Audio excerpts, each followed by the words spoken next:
So there we go. That title's already wound some people up. These are usually the weird people on the internet, but there's only a few things we could talk about today, and that's because yesterday, as I am recording this video, AEW announced their brand new television deal. They then had their 5-year anniversary, or technically 5-year birthday, of AEW Dynamite, and around the same time, WWE also posted excellent viewers, or ratings, whatever you want to call it, for NXT, which has moved to the CW network. And I was just like, hot damn, wrestling's brilliant. And that's mostly what I want to talk about today, because again, sometimes news breaks, and even if you did want to talk about something else, your brain is kind of focused on one thing, and I'm not going to get into the numbers, and I'm not going to get into this and that, apart from saying there are already a few individuals who reacted to one number that came out, which I believe was 150 million a year. It then turned out to be closer to 185 million a year.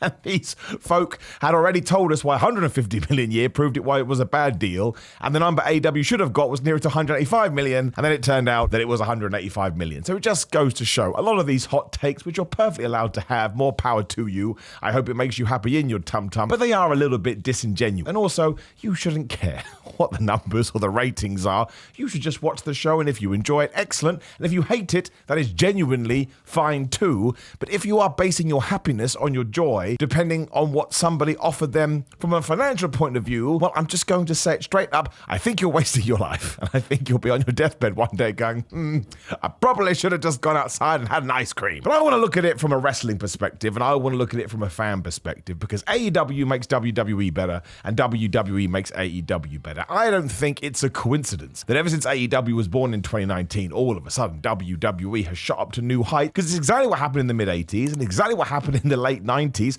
Competition is just great for any industry. This has nothing to do with professional wrestling. It's just if you are a creative person, which most people in sports entertainment are, and all of a sudden somebody is kind of, sniffing around your buttocks, which is a terrible thing for me to say, and I regret it, all of a sudden those creative juices do kick into gear, and you hit the go button. It's just true. And if you do go back to WWE in 2019, it wasn't very good. That's when we had the dog food stuff, and it was the Hell in a Cell with Seth Rollins and Bray Wyatt. A lot of this is on the shoulders of Vince McMahon. But as soon as AEW did get born into this world, and one of the reasons it did because we were getting such crap from WWE, everybody kind of screwed their heads on, and all of a sudden we had all this good fighting and all this good grappling and memories that we will remember for a life. So I never, ever in a million years wanted AEW to get out of business. Also from a humane point of view, because it's not just the wrestlers who I want to have jobs and I want them to be paid as good as they possibly can be, but it's people in finance, in accounting, in HR, in graphics, in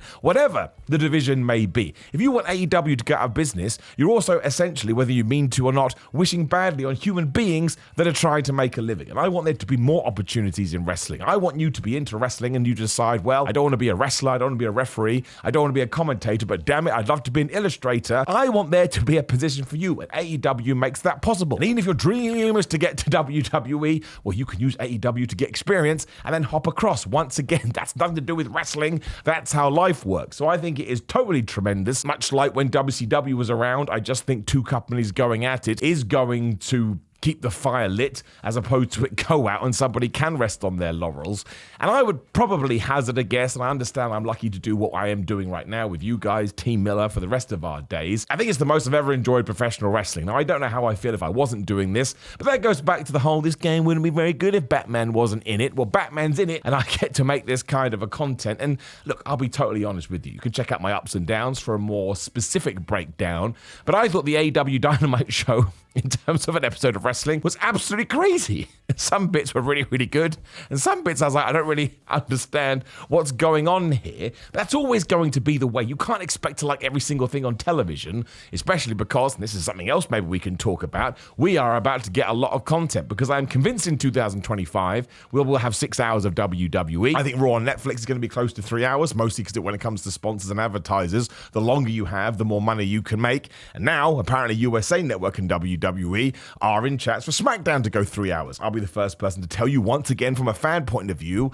I don't want that, but I can understand. And given that AEW already has 2 hours of Dynamite, and we have 2 hours of Collision, and Shockwave sounds like it will be on Fox or something like that, that's another 2 hours, is 12 hours of television from the two major Western promotions. And if you actually think you'll be able to sit down and watch 12 hours of programming and enjoy every single minute, well, I like you, and you're my best friend, because that's a damn positive attitude. But also, much like myself, you're a bit stupid. I even think the haters should be loving this as well, because now you get to continue to hate. You know what I mean? Like, if all of a sudden AEW did disappear, fine, you'd have like, I don't know, let's give you a month of gloating and being a right asshole, but then you're going to have to find something else to hate on. So at least you can continue on your hate. And once more, I really hope that AEW uses this to fix some of the issues it does have, such as the amount of people going into buildings. Again, that doesn't affect how much I enjoy or do not enjoy a show, but maybe because they are now more profitable than they ever have been, you can lower ticket prices. And I understand increasing them, you want to be competitive within the market, but I also want to see buildings fill up. I guess the average must be about 3,000. I want that to go to 5,000. I want it to get to 7,000, 8,000 again, because AEW crowds by and large are super duper loud, as they were last night, and that gets you damn excited. And listen, it's the same for WWE as well. I'm pumped for Bad Blood, and I'm just thinking, isn't it great that we can ping pong all over the place? Like, there's a brand new podcast, I can't even remember who it's by now because it just popped up in my feed, but CM Punk did an interview on that, and he was dropping nuggets all over the place, and then Tony Khan was doing the same, and Kenny Omega is saying when he comes back he wants to take on the Young Bucks alongside Tanahashi, and all of this is happening in two specific places that are actually, I suppose in many ways, competing for the same fan base, but you get to pick and choose. Let's talk about Will Ospreay and Ricochet. If that is not your type of style of match, I totally get it, man, and more power to you. I think I said that 72 times now, but I love the fact that we have a international television product where you can see that kind of a thing. I even like the fact that we have a place where you can get Okada versus Bryan Danielson from nowhere. Now, once again, I'll put on my criticism hat here. I know the whole 20-minute time limit for the Continental Championship is nothing new. I'm pretty sure the NWA did this, or Ode Promotions did this. Doesn't mean I like it, and I don't like it. I think it's utterly ridiculous that you can have a match and a championship is only live for 20 minutes. There is a small part of me that loves it because it's so stupid and you can only do it in professional wrestling. But also, it's Okada versus Bryan Danielson round 3. I don't think we should have announced that so sporadically on social media, but once again, I still got to watch it, so I get over it quite quickly. But of course it would have been better if we could double down. Same thing with Willow Nightingale. She loses to Chris Statlander, now she's fighting for the World Championship against Mariah May. You're allowed to scratch your head. Can keep going. Orange Cassidy beats Chris Jericho, and Chris Jericho is now going for the Ring of Honor World title. These aren't necessarily things that work in my world or how I would like to take my wrestling in, but I can criticize it and we can up it and we can down it and we can talk about it and then we can move on to the next segment. That's just how it works. Again, just because people love parity in WWE, I can be quite, I don't want to say harsh, but I'm such a fan of the Pure Fusion Collective from a talent point of view. I would love them to have more stories, and when they don't, I become a little bit of a sad panda. But I really am happy that I get to dive into it to this kind of degree. I don't want it to go back to just WWE, and I don't want it to go back to just being AEW. I actually find that quite dull. And the fact that MVP and Shelton Benjamin are now turned up on AEW and Bobby Lashley is going to join them,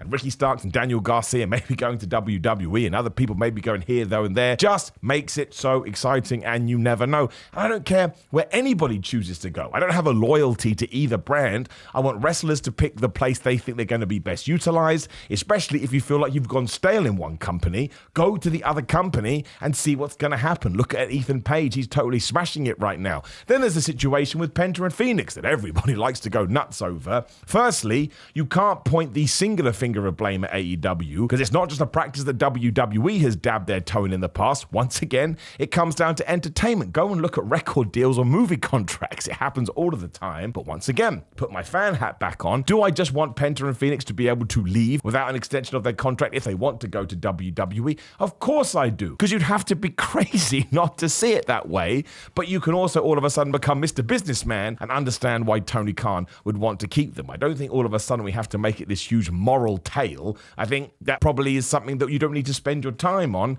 because it ends nowhere. It just ends with you getting super duper mad. And that's the real issue with the tribalism, is that you do get a lot of hypocritical people saying, oh, I can't believe you did that over here, even though they're doing it in the other place too. And of course, sometimes they don't do that. WWE didn't do that with Bobby Lashley, which I thought was awesome. But there'll be times as well with Tony Khan. I'm sure he could have added time onto Cody Rhodes' deal, but he did not do it. That's why I don't want to get down to the nitty gritty. I just want to enjoy all the television programs that are being sent my way. Sometimes I do, and sometimes I don't. I don't think it's a big deal. I just know that wrestling in general right now feels exciting. It feels like there's a buzz about the place. And in terms of being profitable, there is so much money to be made. And one of the wonderful things is that AEW doesn't have that crazy of a schedule, and WWE has lessened their schedule loads. So now you can make loads of money, hopefully protect your body, longevity and hopefully extend your career. That's why when you have the likes of LA Knight, who's post 40, Damian Priest, who's post 40, Bryan Danielson, who's post 40, and a bunch of other individuals still able to make a living at the top of the tree,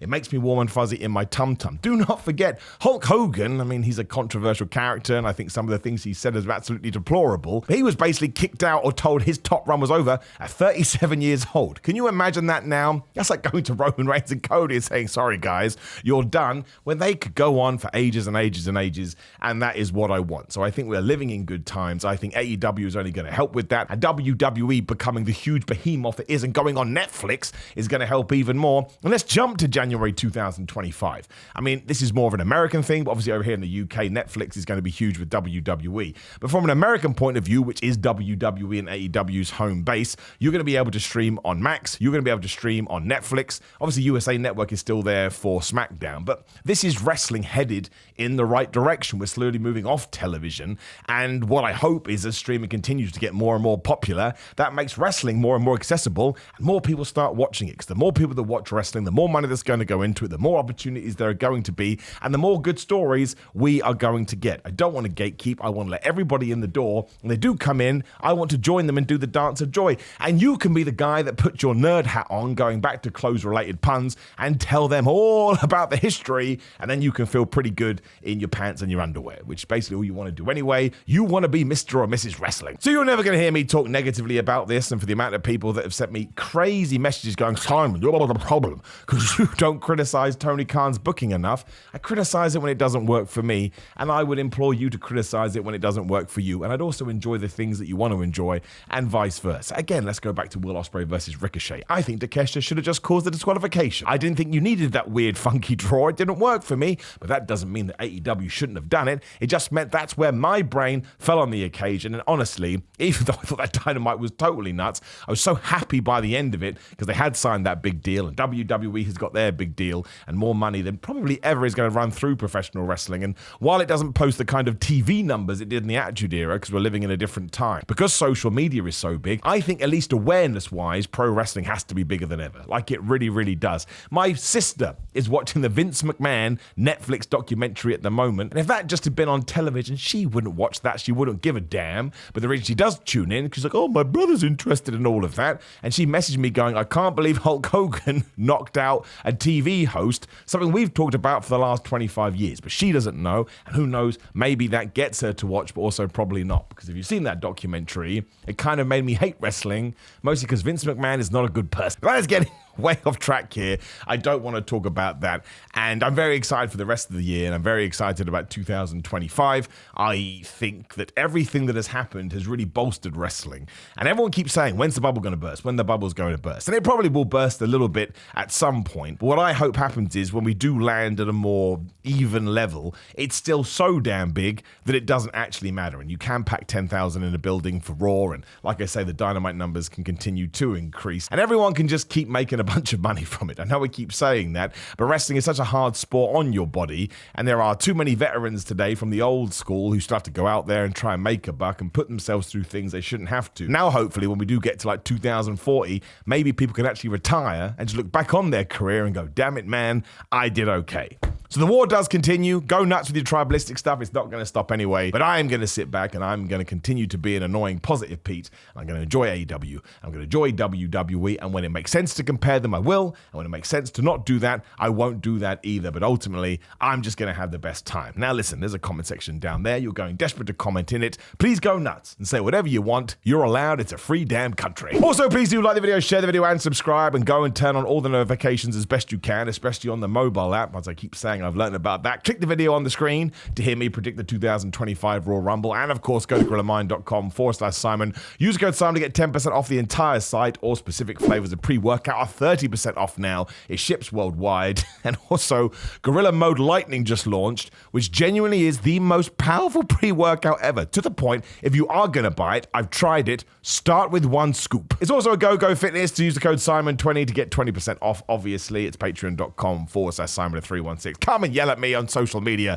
at Simon316. Come get a cameo at Simon Miller, and all proceeds in October are going to the Hurricane Relief Fund in the United States of America. Simon J. Miller on TikTok and Simon Miller at Pro Wrestling Tees. Buy your new surprise roll-up, fruit roll-up t-shirt. Otherwise, go AEW, go WWE, go Ring of Honor, go Impact, go TNA, go New Japan, other companies I have forgotten. Go Deadlock Pro. I hope all of you succeed. Go Progress. I'm challenging for a damn Progress title on October 27th. Check that out as well. I love professional wrestling and I'm proud to be a part of it. Goodbye.